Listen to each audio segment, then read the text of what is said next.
Hi beautiful, welcome back to my channel. For today's video, I am going to do a full face of makeup using ILIA Beauty. ILIA Beauty is a clean beauty brand that I have my eye on for quite some time. These products right here that I'm about to show you are mainly geared towards summertime. Unfortunately, in New Zealand, it's currently winter, but that won't stop me from trying out the products. So without further ado, let's hop right into the video. I'm going to start out with the Super Serum Skin Tint Broad Spectrum SPF 40 from ILIA Beauty. Now, the main active ingredient of this is zinc oxide, which I am so happy about because physical sunscreen are my favorite when it comes to sunscreen. I find that they don't burn my skin, they don't aggravate my skin. This kind of product has got a built-in serum to it, which means that it's good for your skin. Not only that, you protect your skin as well as give a little bit of coverage. So if you're on the go, this would be the type of product that you will need. So it gives a light coverage. It's a tinted mineral SPF 40 serum. It was created with a blend of hyaluronic acid, plant-based squalane, and niacinamide, which is good for your skin in terms of evening out your skin tone, brightening your skin, as well as helping with the texture of your skin. Now, this comes with 18 shades and it retails for $46. I have the shade ST11 Matera, which is described as a medium with warm undertone. Unfortunately, when I swatch this serum on my hand, it looks so pink and kind of grayish against my yellow skin tone. Like, as you can see, the swatch right there.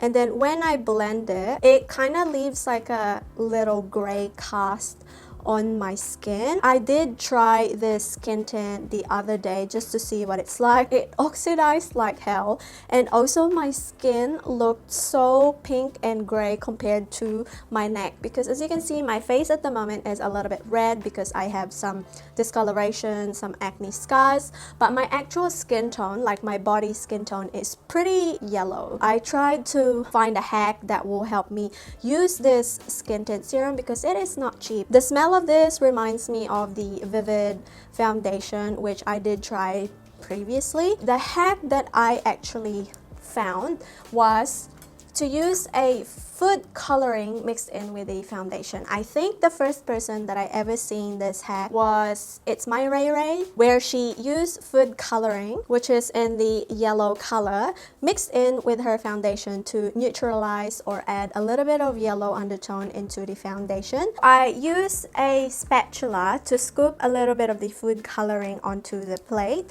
because this one is too runny that I don't want to spill it everywhere. So what I did was I put a little bit of blob right here and then a little bit of the skin tint, and I'm just gonna put a little bit of the food coloring just bit by bit and then mix it in with the skin tint just to insert a little bit of yellow into the skin tint. That's what it looks like. So it's a little bit too yellow on my skin tone, like it's looking a little bit sickly. So what I'm going to do is just to add a little bit of the tint and then mix it again. I know it's time consuming, but I feel like if you're on a budget, this is one good hack that you could do with your foundations. So I'm going to just pop whatever I have on the spatula.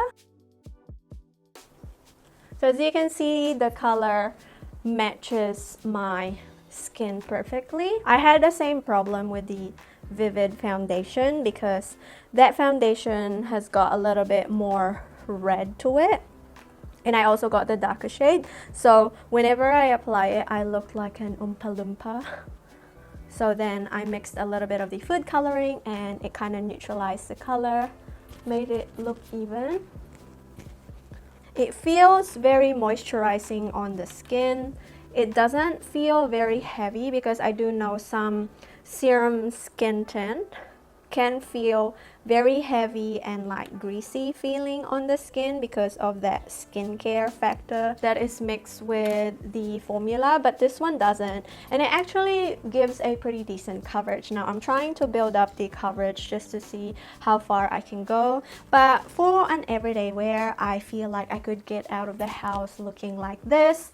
I feel like it did a great job in evening my skin tone. It made me look like I have good skin. It does have a little bit of stick to it. I assume that that could be like the hyaluronic acid. So the second item that I'm going to try is the True Serum Concealer. It comes in 9 shades and it retails for $30. This is relatively new. I do know that this has got a foundation version, but I did not purchase that. Instead, I purchased the skin tint because I like the SPF factor on it. This is a lightweight creamy concealer that delivers medium coverage.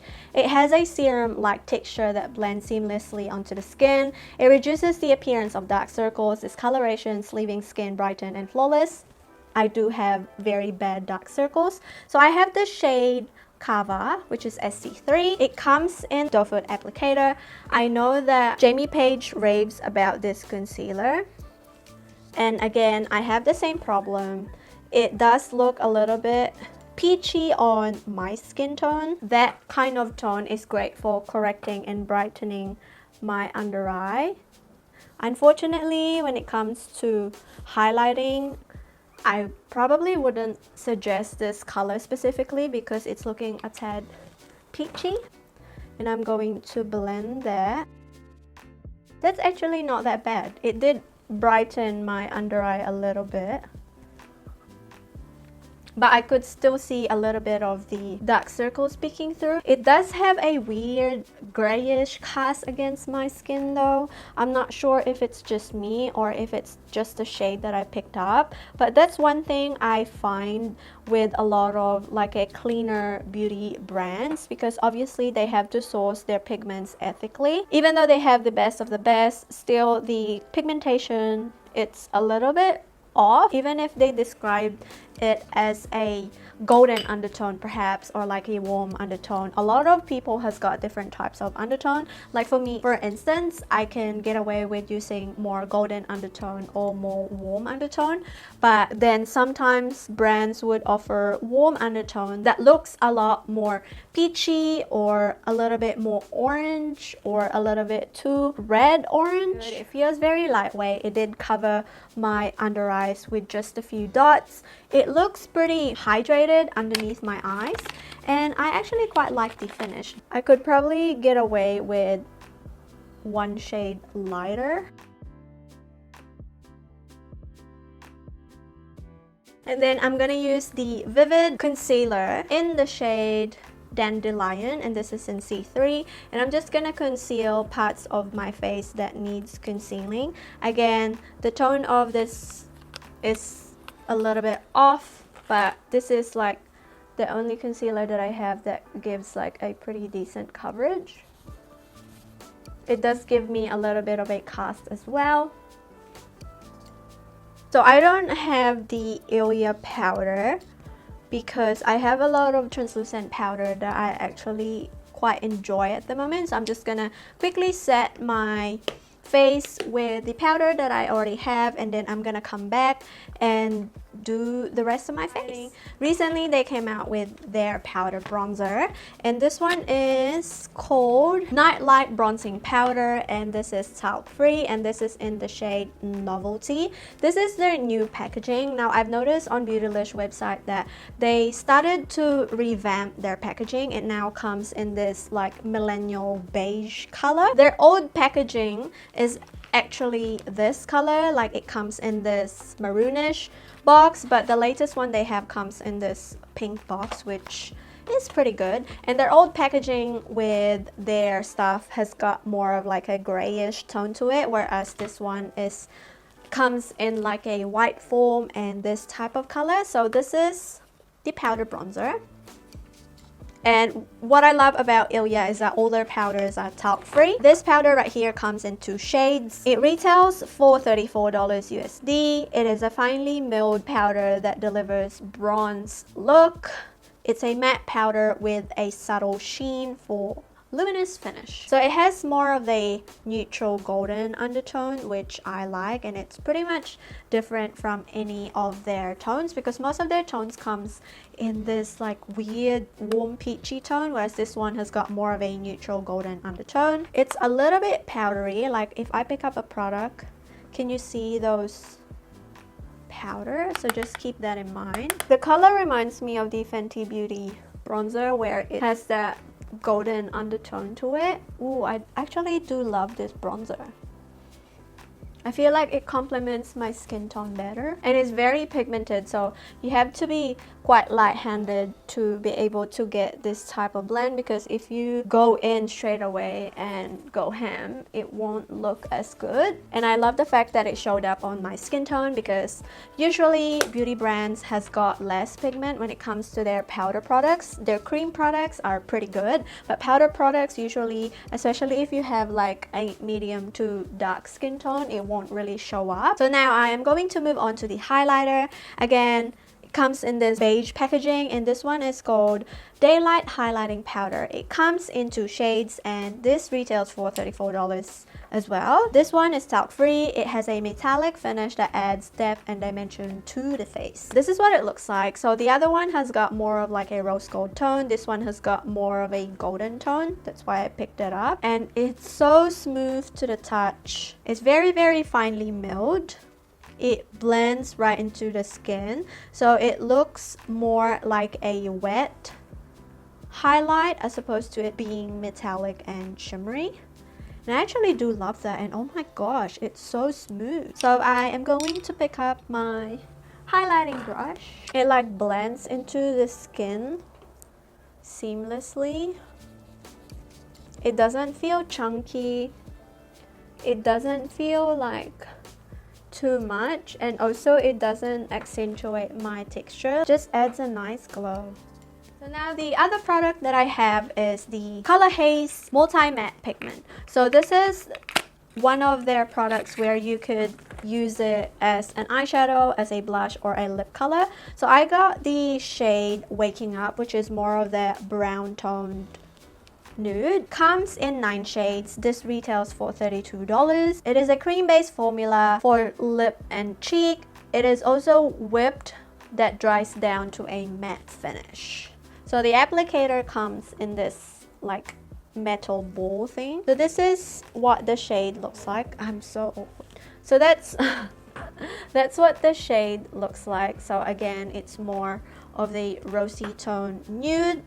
So I'm going to try and apply that on top of my powder. So I'm going to just squirt a little bit on the back of my hand because I don't want to apply too much.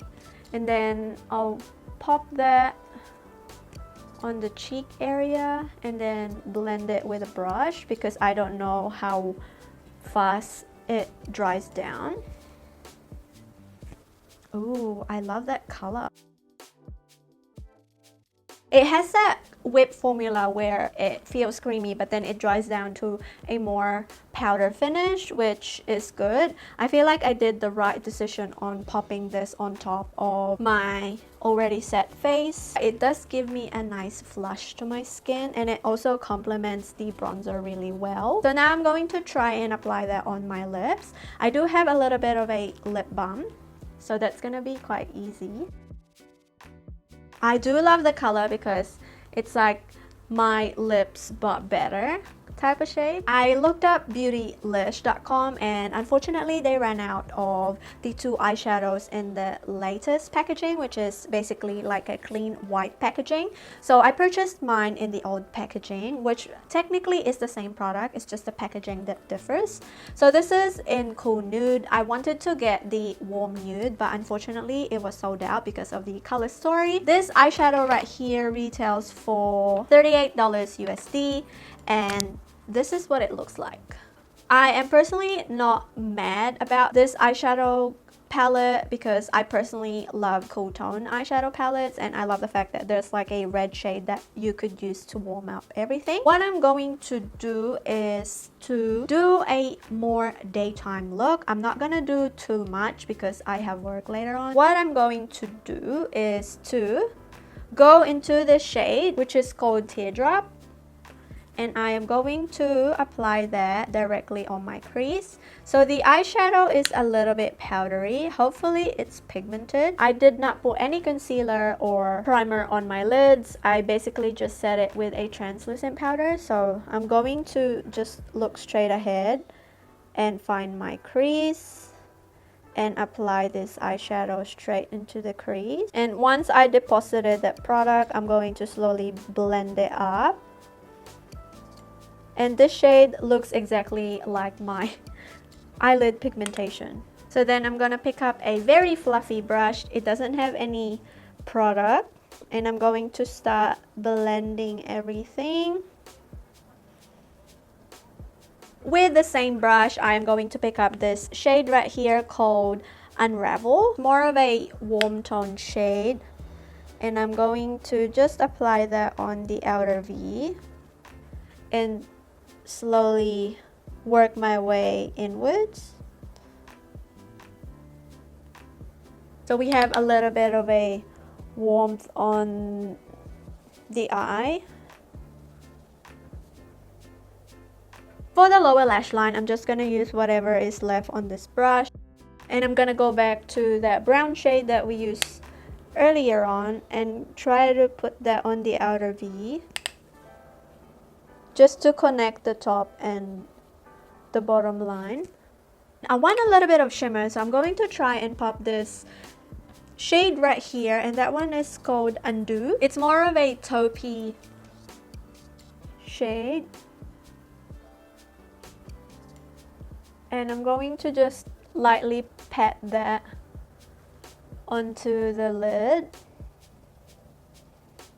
And then I am going to go back to the highlighter that we used before. This one right here. And I'll pop a little bit of that onto the center of the lid. And then blend with our brush. For the inner corner highlight, I am going to use the face highlighter that we used. I also want to add just a teeny tiny bit of warmth on the eye, so I'm going back to the bronzer. Pick up the first brush that we used, just kind of rub off the excess product and pop that just over the top of the crease, just a little bit, so we get that touch of warmth. For the brow bone highlight, I am going to pick up the matte shade in this palette, which is called Infinity. This one right here, and pop that on just the arch of my brows. Majority of the times whenever I swatch eyeshadow palettes from cleaner beauty brands is that they don't really have a lot of payoff, or the shimmers are not smooth. It has a little bit of texture, or it does not show up as much unless you really rub in your finger and then kind of pack on the color multiple times. Whereas the ILIA eyeshadow palette, I find that they're quite pigmented, they're very blendable. As you can see, I was able to do a nice smooth blend using the eyeshadow, and the shimmer is pigmented. So I'm just gonna quickly go and put mascara on, and I'll come back with you with my final thought. So here is my full makeup look using ILIA Beauty product. Everything I love from the brand except for the skin tint. Like, I do wish that they will get their undertones right, because I find that, especially for me being Asian, I find that we do have a strong yellow undertone, and oftentimes it's very rare for us to find a perfect spot on match for our skin tone. Like, personally for me, I could get away with a more neutral foundation. My favorite product from this brand is probably the eyeshadow, because as I said before, it's very rare for you to find a very good pigmented, buttery smooth eyeshadow palette, especially when it comes to clean beauty.